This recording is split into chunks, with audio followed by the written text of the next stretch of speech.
कहानी की शुरुआत होती है भविष्य में, जब दुनिया में अपराध और गुंडागर्दी बहुत ज्यादा बढ़ गई थी। इसलिए सरकार ने पुलिस फोर्स में स्काउट्स नाम के रोबोट्स को शामिल कर लिया। टेट्रावेल नाम की एक कंपनी इन रोबोट्स को बनाती थी। इन्हें डिजाइन करने वाले इंजीनियर का नाम है डियॉन। इसके अलावा यही कंपनी मूस नाम के और बड़े रोबोट्स बनाती थी जो रिमोट कंट्रोल से चलते थे, और इनको डिजाइन करने वाले इंजीनियर का नाम था विंसेंट। विंसेंट आर्टिफिशियल इंटेलिजेंस के खिलाफ था, क्योंकि उसका मानना था कि रोबोट हमेशा किसी इंसान के कंट्रोल में ही रहना चाहिए। वहीं दूसरी ओर हम चोरों के ग्रुप को देखते हैं जो अपने लीडर निंजा के साथ शहर में भाग रहे थे, क्योंकि स्काउट रोबोट्स उनके पीछे पड़ गए थे। रास्ते में उनकी एक गाड़ी से टक्कर भी हो गई, पर वो जैसे तैसे भागकर अपने गैंग लीडर हिप्पो के पास पहुंचे। उसके चेलों ने निंजा की टीम के सारे हथियार ले लिए, और फिर हिप्पो ने निंजा की टीम को खूब डांटा क्योंकि वो अपना मिशन पूरा नहीं कर पाए थे। अब हिप्पो ने उन्हें धमकी देकर कहा कि उन्हें अगले 7 दिनों में $20 मिलियन भरने होंगे, वरना वो सब अपनी जान से हाथ धो बैठेंगे। उसने निंजा के मुंह में अपनी बंदूक डालकर उससे वादा लिया कि वो पैसे लेकर आएगा, और फिर उसने एक चोर को गोली भी मार दी ताकि सब समझ जाएं कि वो मजाक नहीं कर रहा। लेकिन उसी समय स्काउट्स उनकी लोकेशन का पता लगा के हेलीकॉप्टर्स में वहां आ पहुंचे। हिप्पो और उसकी गैंग ने भी उसी समय धुआंधार गोलीबारी और धमाके शुरू कर दिए, और इधर निंजा की टीम फटाफट वैन में घुस गई, लेकिन उसमें तो चाबी नहीं थी। इधर स्काउट्स ने जमीन पर आकर गुंडों पर हमला बोल दिया था। उनके साथ 2 इंसानी ऑफिसर्स भी थे जो स्काउट 22 को अपना सुरक्षा कवच बनाकर आगे बढ़ रहे थे। कुछ ही पलों में स्काउट्स गुंडों का खात्मा करने लगे, और इधर निंजा लाशों में वैन की चाबियां ढूंढ रहा था। जिस गुंडे के पास चाबी थी वो एक दूसरी गाड़ी से भागने की कोशिश कर रहा था, पर अचानक एक स्काउट ने हमला करके गाड़ी में धमाका कर दिया।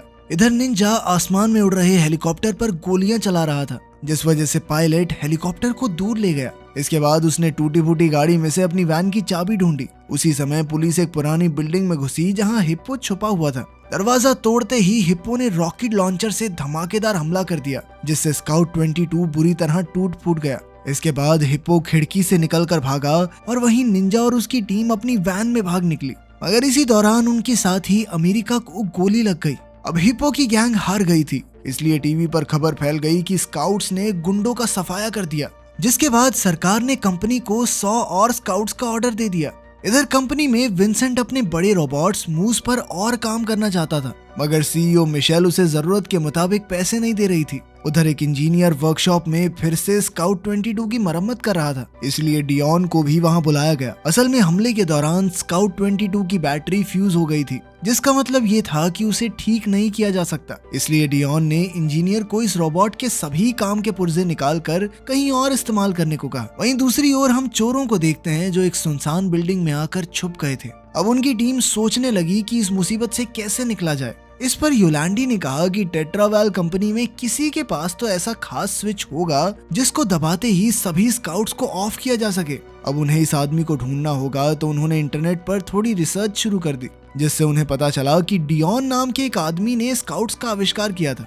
उधर डियॉन अपने घर पर ही अपने नए प्रोजेक्ट पर काम कर रहा था, और उसके रोबोट्स उसके खाने पीने और घर का ध्यान रखते थे। कई घंटे कोडिंग करने के बाद उसने एक ऐसा प्रोग्राम बनाया जिससे रोबोट्स के अंदर भावनाएं और दिमाग विकसित हो सकता है। मगर मिशेल को इसमें कोई दिलचस्पी नहीं थी, क्योंकि उनका सिर्फ हथियारों का बिजनेस था, इसलिए उसने डियॉन को टेस्टिंग की इजाजत नहीं दी। अब डियॉन काफी गुस्से में था। उसने जाकर स्काउट 22 को बाहर निकाला और गार्ड की टूल उठाया, जिसकी मदद से प्रोग्राम अपडेट किया जा सकता था। उसने सब कुछ अपनी वैन में रखा और बाहर चला गया। डियॉन थोड़ा दूर ही पहुंचा था कि अचानक निंजा की टीम ने उसका रास्ता रोक लिया। उन्होंने डियॉन की खिड़कियों के कांच तोड़ डाले और उसे जबरदस्ती बाहर निकाल कर बेहोश कर दिया। बाद में वो उसे अपने अड्डे पर ले आए और डियॉन पर पानी डालकर उसे जगाया। निंजा ने उसे 1-2 घूंसे मारकर चुपचाप स्काउट्स को बंद करने को कहा, पर डियॉन ने बताया कि स्काउट्स तो हमेशा ऑन ही रहते हैं, उन्हें सिर्फ उनके सॉफ्टवेयर से ही बंद किया जा सकता है। लेकिन निंजा को उस पर यकीन नहीं था, इसलिए उसने अपनी बंदूक निकाल ली।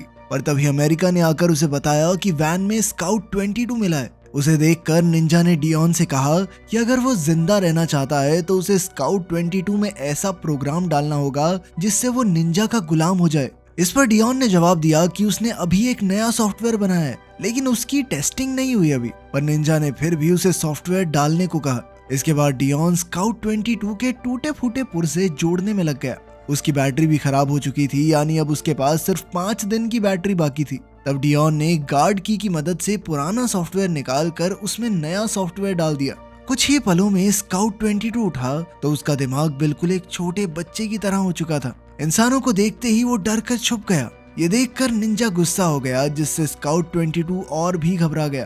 तब योलांडी उसे किचन में ले गई और प्यार से बातें करने लगी, जिससे स्काउट 22 ने बाहर आकर योलांडी का हाथ छुआ। इसके बाद डियोन ने उसे खेलने के लिए खिलौना दिया और फिर स्काउट 22 ने जल्द ही सबके नाम भी याद कर लिए। तब योलांडी ने खुश होकर रोबोट का नाम चैपी रख दिया। उधर टेट्रावेल कंपनी ऑफिस में विंसेंट को पता चला कि गार्ड की गायब हो चुकी है। उसने सिस्टम में देखा कि गार्ड की तो इस वक्त स्काउट 22 के अंदर थी। फिर अगली सुबह विंसेंट ने देखा कि डियोन इंटरनेट पर बच्चों को सिखाने के तरीके पर रिसर्च कर रहा था। जब विंसेंट ने डियोन के चेहरे पर घाव देखे तो उसने डियोन से गार्ड की के बारे में पूछा। तब डियोन कहने लगा कि रूल्स के मुताबिक वो विंसेंट को गार्ड की नहीं दे सकता। इस पर विंसेंट ने गुस्से में डियोन को टेबल पर पटक दिया और उसे धमकाकर कहा कि अगर उसने की नहीं दी तो वो उसे जिंदा नहीं छोड़ेगा। फिर ऑफिस के बाद विंसेंट ने डियोन की गाड़ी का पीछा किया।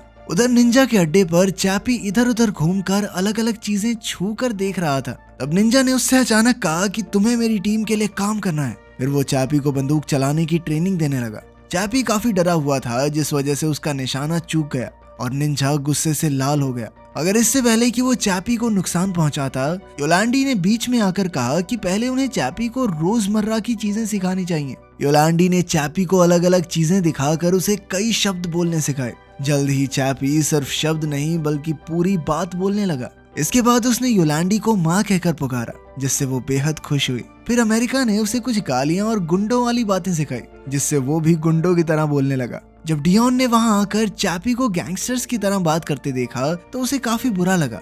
उसने चैपी से वादा लिया कि वो कभी कोई गैर कानूनी काम नहीं करेगा। इसके बाद उसने चैपी का दिमाग तेज करने के लिए उसे कुछ किताबें पढ़ाई। इधर विंसेंट छुप कर ये सब देख रहा था और वो समझ गया कि गार्ड की कहाँ है। इसके बाद उसके दिमाग में एक प्लान आया और वो तुरंत वहां से निकल गया। उधर चैपी पेंटिंग में इतना अच्छा था कि उसने गाड़ी की हूबहू पेंटिंग बना दी। सब काफी खुश थे, पर तभी अचानक निंजा बीच में आकर डियोन को पीटने लगा, क्योंकि वो चैपी को नरम दिल बना रहा था। वो तो डियोन को गोली मारने वाला था कि योलांडा ने बीच में आकर उसे रोका और डियोन मौका देखकर भाग निकला। योलांडी ने उसे समझाया कि चैपी का दिमाग एक बच्चे की तरह है। अब निंजा चाहता था कि चैपी जल्द से जल्द उनकी तरह एक गुंडा बन जाए, इसलिए निंजा और अमेरिका उसे किसी दूसरी गैंग के अड्डे पर छोड़ाए। उनका प्लान ये था कि जब लोग इस पर हमला करेंगे तो ये अपना बचाव करेगा, तो लड़ना तो सीख ही जाएगा। उस गैंग के गुंडों को लगा कि वो पुलिस का स्काउट है, तो वो उस पर पत्थर और बाकी चीजें फेंक कर उसे परेशान करने लगे। उन्होंने तो चैपी को आग तक लगा दी, मगर चैपी ने अपना बचाव नहीं किया, क्योंकि उसने डियोन से वादा जो किया था। खैर, जैसे ही चैपी को मौका मिला तो वो अपनी जान बचाकर भाग निकला। कुछ देर बाद वो अब भी अपने अड्डे पर पहुंचने की कोशिश कर रहा था। काफी देर बाद भी जब उसे अपने अड्डे पर पहुंचने का रास्ता नहीं मिला तो वो थक कर एक पत्थर पर बैठ गया। तभी एक कुत्ता उसके सामने आया तो चैपी ने उसे सहलाया, पर कुछ ही पलों में विंसेंट और उसके आदमियों ने चैपी को ढूंढ निकाला। असल में वो कंपनी के ट्रैकिंग सिस्टम की मदद से उस तक पहुंचे थे। विंसेंट ने एक इलेक्ट्रॉनिक डिवाइस से उस पर हमला किया, जिससे चैपी तुरंत स्विच ऑफ हो गया। बाद में उसकी आंख खुली तो वो विंसेंट के ट्रक में बंद था। उसे कुछ आदमियों ने पकड़ रखा था, तो उसने खुद को छुड़ाने की कोशिश की, पर विंसेंट ने गुस्से में उसकी बाजू ही काट डाली। इसके बाद विंसेंट ने चैपी के सर का पैनल खोलकर उसकी गार्ड की निकाल ली। उसने चैपी से कहा कि तुम कोई असली इंसान नहीं बल्कि तारों और लोहे से बना एक ढांचा हो। अब विंसेंट को उसकी कोई जरूरत नहीं थी, इसलिए वो चैपी का सर काटने को भी तैयार हो गया। पर इस बार चैपी ने अपना बचाव किया और पूरी जी जान लगाकर सभी आदमियों का मुकाबला किया। इसके बाद वो ट्रक से बाहर कूद गया। पीछे से विंसेंट के आदमी उस पर गोलियां चला रहे थे, मगर चैपी बिना रुके बस भागता रहा। विंसेंट ने उसे जाने दिया, क्योंकि अब वैसे भी चैपी उसके किसी काम का नहीं था। जैसे तैसे चैपी अपने अड्डे पर पहुंचा, जहां योलांडी ने उसकी देखभाल की। साथ ही वो निंजा पर चिल्ला रही थी, क्योंकि उसी की वजह से चैपी की ये हालत हो गई थी। खैर, फिर अमेरिका ने चैपी के कुछ पुर्जे ठीक करके एक नई बाजू लगाई और योलांडी ने उसे यकीन दिलाया कि वो भी बाकी इंसानों जैसा ही है, बस उसका शरीर लोहे का है। तब अमेरिका ने बीच में आकर चैपी को चाकू चलाना सिखाया और कहा कि ये सिर्फ लोगों को सुलाने के लिए है, इससे कुछ बिगड़ेगा नहीं उनका। चैपी का दिमाग बच्चों वाला था, तो उसने उसकी इस बात को सच मान लिया और फिर निंजा और अमेरिका ने उसे इसी तरह शुरिकन्स और ननचक्स जैसे हथियार चलाने सिखाए। इसके बाद उन्होंने चैपी के शरीर पर पेंट करके उसे कुछ चेन्स पहना दी ताकि वो गैंगस्टर जैसा दिखे। फिर बाद में निंजा को एक गाड़ी चुरानी थी, तो उसने चैपी से कहा कि उस आदमी ने मेरी गाड़ी चुरा ली है। और अब हम उससे अपनी गाड़ी वापस लेने जा रहे हैं। ये सुनकर चैपी उस आदमी के सामने गया और उसने गुस्से में आकर गाड़ी बुरी तरह तोड़ फोड़ डाली। साथ ही उस गाड़ी के मालिक पर चोरी का इल्जाम लगाने लगा। फिर उसने उस आदमी को उठाकर दूर पटक दिया। ये देखकर निंजा और अमेरिका ने तुरंत उसे वापस बुलाया और डांटने लगे कि साले ये क्या कर दिया तूने, गाड़ी की तो ऐसी तैसी कर दी, अब वापस क्या लेके जाएंगे। फिर उन्होंने उसे एक बंदूक देकर कहा कि ये चलाने के लिए नहीं, सिर्फ तुम्हारी हिफाजत के लिए है। फिर अगले कुछ घंटों में चैपी ने उनकी बातों में आकर काफी सारी गाड़ियां चुराई। जिन लोगों की गाड़ियां उसने चुराई उन्हें लगता था कि ये कोई स्काउट है, इसीलिए वो डर के मारे कुछ नहीं कर पाते थे। इसके बाद चैपी को एक सुनसान बिल्डिंग में लाया गया जहाँ कुछ गैंगस्टर्स कुत्तों की लड़ाई देख रहे थे। जब उन्होंने चैपी को देखा तो उन्हें लगा कि ये कोई स्काउट है और वो डर कर भाग गए। उधर निंजा और अमेरिका ने चोरी की गाड़ियां बेचकर कई हथियार खरीदे। इधर जब चैपी उनका इंतजार कर रहा था तो उस समय उसने एक मरे हुए कुत्ते को देखा और बेचारा एक कुत्ता पिंजरे में कैद था। तभी निंजा वापस आ गया और उसने कहा कि ये कुत्ते जिंदगी की सच्चाई दिखा रहे हैं, या तो तुम मारे जाओगे या फिर लड़कर खुद को बचा लोगे। इस पर चैपी ने कहा कि वो कभी नहीं मर सकता क्योंकि वो तो एक रोबोट है। इस पर निंजा ने जवाब दिया कि उसकी बैटरी जल्द ही खत्म होने वाली है, उसकी नई बैटरी के पैसे इकट्ठा करने के लिए उन्हें और बड़ी चोरी करनी होगी। ये सुनकर अब चैपी मदद करने के लिए राजी हो गया क्योंकि वो मरना नहीं चाहता था। फिर शाम को वो सब अड्डे पर वापस लौटे तो डियोन पहले ही वहाँ मौजूद था। वो चैपी को देखकर काफी निराश हुआ क्योंकि वो एकदम गुंडा बन चुका था। लेकिन चैपी को अब डियोन से कोई फर्क नहीं पड़ता था क्योंकि डियोन ने उसमें खराब बैटरी छोड़कर उसे इतनी कम जिंदगी दी थी। उधर कंपनी की लैब में विंसेंट ने गार्ड की मदद से जेनेसिस नाम का एक सॉफ्टवेयर सभी स्काउट्स में अपलोड कर दिया। ऐसा करते ही देश भर के स्काउट्स अचानक बंद पड़ गए, जिससे जगह जगह हादसे होने लगे और अपराधी जेलों से छूटकर भाग गए। उधर चैपी भी बंद पड़ गया था और जब डियोन उसे देखने आया तो निंजा ने इस गड़बड़ी का इल्जाम उस पर लगा दिया। जल्द ही वो डियोन से हाथापाई करने लगा और तभी डियोन ने अपनी बंदूक निकालकर उसे पीछे हटाया। इसके बाद वो चैपी को अपनी वैन में डालकर वापस कंपनी ले आया। वहीं दूसरी ओर हिप्पो को खबर मिली कि देश भर के स्काउट्स बंद हो गए हैं, तो उसने खुशी खुशी में ऐलान कर दिया कि अब शहर पर उसका राज चलेगा। कुछ ही समय में हजारों गुंडे सड़कों पर आ गए और चारों ओर हाहाकार मच गया क्योंकि उन्हें रोकने वाला कोई नहीं था। आखिरी स्काउट उनके सामने ही बंद हो गया और उन्होंने उसे आग लगा दी। उधर पुलिस स्टेशन में सभी पुलिस वाले हथियारों से लैस होकर मामला संभालने निकले। वहीं लैब में विंसेंट देश भर में हो रही दुर्घटनाओं की खबर देखकर खुश हो रहा था क्योंकि आखिरकार उसका प्लान कामयाब हो गया था। इसके बाद उसने जेनेसिस सॉफ्टवेयर डिलीट करना शुरू कर दिया ताकि किसी को कोई सबूत ना मिले, मगर इसमें थोड़ा वक्त लग रहा था। उसी समय डियोन बंद हो चुके चैपी को लेकर लैब में पहुंचा तो विंसेंट को तुरंत छुपना पड़ा। अब डियोन ने चैपी को एक कंप्यूटर से जोड़ा तो उसे जेनेसिस सॉफ्टवेयर का कोड मिला।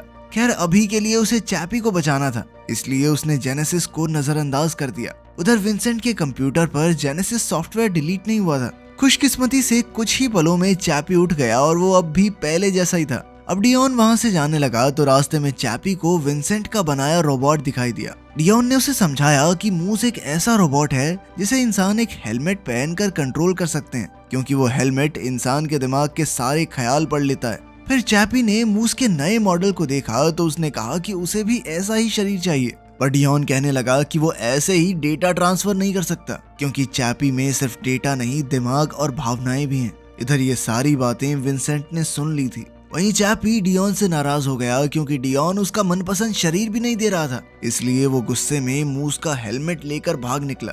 उधर पुलिस वालों ने कंपनी की बिल्डिंग को घेर लिया था। तब विंसेंट तुरंत अपना कंप्यूटर बंद करके वहां से निकल गया, लेकिन वो गार्ड की निकालना भूल गया। उधर डियोन मिशेल से मिला तो मिशेल ने उसे किसी भी कीमत पर सभी स्काउट्स को ठीक करने को कहा। उधर विंसेंट अपने प्लान के मुताबिक मिशेल के पास गया और कहने लगा कि अब मूस रोबोट का इस्तेमाल करने का समय आ चुका है, पर मिशेल ने तो अब भी उसकी बात नहीं मानी। उधर गैंग के अड्डे पर चैपी ने योलांडी को वो हेलमेट पहनाया और उसे अपने कंप्यूटर से जोड़ दिया। आखिरकार कई सारे जुगाड़ करने में वो कामयाब रहा और हेलमेट ने चैपी का दिमाग पढ़कर सब कुछ स्क्रीन पर दिखा दिया। अब चैपी को अपने नए शरीर के लिए पैसे चाहिए थे, इसलिए वो अपनी गैंग के साथ मिलकर अगली डकैती के लिए तैयार हो गया। उन्होंने हाईवे के बीचों बीच एक हथियारों से भरी गाड़ी को रोका और चैपी ने कुछ गार्ड्स को चाकू घोंपकर मार डाला क्योंकि उसे तो बताया गया था कि ऐसे इंसान सो जाते हैं। इसके बाद उन्होंने गाड़ी के दरवाजे को धमाके से उड़ाया और फिर चैपी ने बाकी गार्ड्स को निकालकर बाहर फेंक दिया। फिर वो पैसे चुराने में लग गया और इधर न्यूज रिपोर्टर्स ये सब लाइव दिखा रहे थे। तभी अचानक चैपी ने देखा कि एक गार्ड सोया नहीं था बल्कि दर्द के मारे करहा रहा था। पर इससे पहले कि वो सच को समझ पाता, उसकी गैंग ने उसे वापस वैन में बुला लिया और तुरंत वहां से भाग निकले। उधर टेट्रावेल ऑफिस में डियोन ने सिस्टम सर्च किया तो पता चला कि जेनेसिस सॉफ्टवेयर विंसेंट के कंप्यूटर से आया है। उसने ऑफिस में ही तमाशा कर दिया, पर तभी टीवी पर खबर आई जिसमें चैपी आम लोगों को मारकर उन्हें लूट रहा था। ये देखकर डियोन हक्का बक्का रह गया और तुरंत वहां से निकला। लेकिन मौका देखकर विंसेंट मिशेल के पास पहुंचा और कहने लगा कि सभी स्काउट्स में जेनेसिस सॉफ्टवेयर डालकर उन्हें बंद करने के पीछे डियोन का हाथ है और उसका बनाया हुआ रोबोट चैपी बाहर आम लोगों को मार रहा है। ये सुनकर आखिरकार मिशेल ने विंसेंट को मूस को इस्तेमाल करने की इजाजत दे दी। विंसेंट ने तुरंत अपना दिमाग मूस से जोड़ा और उसे चैपी पर हमला करने भेज दिया। उधर हिप्पो ने टीवी पर चैपी की खबर देखी तो उसने कहा कि मुझे भी ये रोबोट चाहिए। उधर चैपी अपनी गैंग के साथ बहुत खुश था क्योंकि उसे अपने नए शरीर के लिए पैसे मिल गए थे। पर तब निंजा ने खुलासा किया कि इस तरह उसका शरीर बदलना मुमकिन नहीं है और उन्होंने चोरी करवाने के लिए चैपी से झूठ कहा था। ये सुनते ही चैपी आग बबूला हो गया और उसने निंजा को गर्दन से पकड़कर बाहर फेंक दिया। उसी समय डियोन ने वहां पहुंचकर उसे आने वाली मुसीबत के बारे में आगाह किया और उसे एक खास हथियार दिखाया जिससे रोबोट्स को नुकसान पहुंचाया जा सकता है। उसी समय हिप्पो और उसके आदमी वहां पहुंचकर निंजा से पैसों और चैपी की मांग करने लगे तो निंजा की गैंग ने उन पर हमला बोल दिया। दोनों तरफ से भारी गोलीबारी चल रही थी कि अचानक मूस वहां आ पहुंचा। विंसेंट उसे कंट्रोल कर रहा था और उसने अमेरिका को मूस के पैरों तले कुचलकर मार डाला। फिर उसने बेरहमी से अमेरिका के 2 हिस्से करके फेंक दिए। इधर निंजा मूस पर गोलियां चला रहा था पर उसका कुछ नहीं बिगड़ा। तब मूस ने आग से वार करना शुरू किया तो निंजा भागकर छुप गया। इधर हिप्पो और उसके आदमी भी मूस पर गोलियां चला रहे थे तो विंसेंट ने मूस को उड़ाकर उन पर बॉम्ब से हमला कर दिया जिससे सारी गैंग वहीं खत्म हो गई। बस हिप्पो ने जैसे तैसे एक पाइप में घुसकर अपनी जान बचाई। अब मूस डियोन पर हमला करने के लिए आगे बढ़ रहा था कि तभी चैपी डियोन का दिया हुआ हथियार लेकर उसके सामने आ गया। उसने चुपके से मूस के शरीर पर एक बॉम्ब लगाया और फिर उस पर वार कर दिए। उस धमाके में मूस की बाजू टूट गई। तब मूस ने भी चैपी पर जबरदस्त हमला किया जिससे चैपी गिर गया और उसके हाथ से डेटोनेटर छूट गया। अब हिप्पो फिर से बाहर आया और निंजा के साथ मिलकर मूस का मुकाबला करने लगा। इधर चैपी ने दीवार तोड़कर योलैंडी को अंदर पहुंचाया। वहीं निंजा और हिप्पो मूस के कैमरे तोड़ने में कामयाब रहे जिसके बाद विंसेंट ने उसे हवा में उड़ा दिया। अब डियोन ने अपनी वैन में भागने की कोशिश की मगर हिप्पो ने उसे रोक लिया।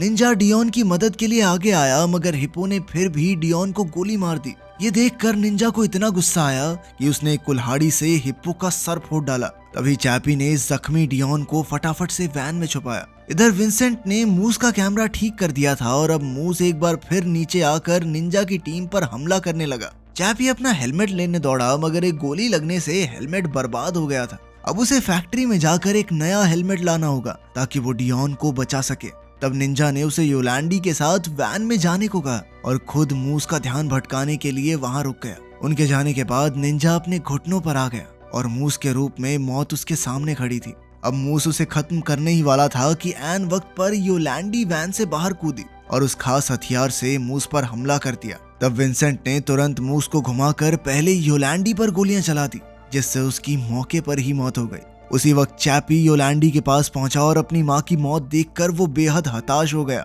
उसी पल उसे डेटोनेटर मिल गया और उसने तुरंत बटन दबा दिया जिससे मूस के शरीर पर लगा बम फट गया और एक जबरदस्त धमाके में वो तहस नहस हो गया। इसके बाद चैपी डियोन को लेकर टेट्रावेल लैब में पहुंचा जहां विंसेंट उसे देखते ही भागने लगा। चैपी ने उसकी टांग पर चाकू फेंककर उसे रोक दिया और विंसेंट जैसे तैसे मेन ऑफिस तक पहुंचा। चैपी को देखकर सभी लोग बेहद डर गए। चैपी ने विंसेंट को उठाकर दीवारों और खिड़कियों पर बुरी तरह पटकना शुरू कर दिया। फिर उसने विंसेंट की हड्डियां तोड़कर उसे घुमाकर दूर फेंक दिया। आखिरकार उसने विंसेंट से कहा कि जा, तुझे माफ किया। ऐसे कौन माफ करता है भाई। जल्द ही पुलिस ने बिल्डिंग को घेर लिया और वो दरवाजे खुलवाने की कोशिश में जुट गए। उधर चैपी जख्मी डियोन को लैब में ले आया और उसे एक हेलमेट से जोड़ दिया जिसके बाद डियोन का सारा डेटा एक रोबोट के शरीर में आ गया। अब डियोन भी एक रोबोट के शरीर में आ चुका था। फिर डियोन विंसेंट के कंप्यूटर पर गया और गार्ड की मदद से सभी स्काउट्स को रीएक्टिवेट कर दिया। फिर उसने चैपी का सारा डेटा एक नए शरीर में ट्रांसफर किया। उसी समय पुलिस वहां आ गई तो डियोन बाहर भागा। वहां उसने चैपी को एक नए स्काउट के शरीर में देखा तो वो बेहद खुश था। अब वो दोनों निंजा के साथ अपने अड्डे पर लौटे जहां उन्होंने योलैंडी को दफनाकर उसे श्रद्धांजलि दी। फिर टीवी पर खबर आई कि सभी रोबोट स्काउट्स को बंद कर दिया गया है और अब पुलिस वाले ही पहले की तरह दोबारा से काम करेंगे। कुछ देर बाद चैपी को वो यूएसबी स्टिक मिली जिसमें उस हेलमेट टेस्ट का डेटा था जो उसने योलैंडी पर किया था। तब उसने फैक्ट्री मशीन्स को हैक करके एक सुंदर सी रोबोट बनाने का ऑर्डर दिया और अंत में योलैंडी का डेटा उसमें अपलोड कर दिया। अब योलैंडी भी डियोन की तरह रोबोट के रूप में उनके साथ थी। क्या फ्यूचर में रोबोट्स इंसानों की जगह ले लेंगे? इस बारे में आप क्या सोचते हैं? कमेंट्स में जरूर बताना। मिलते हैं अगली वीडियो में।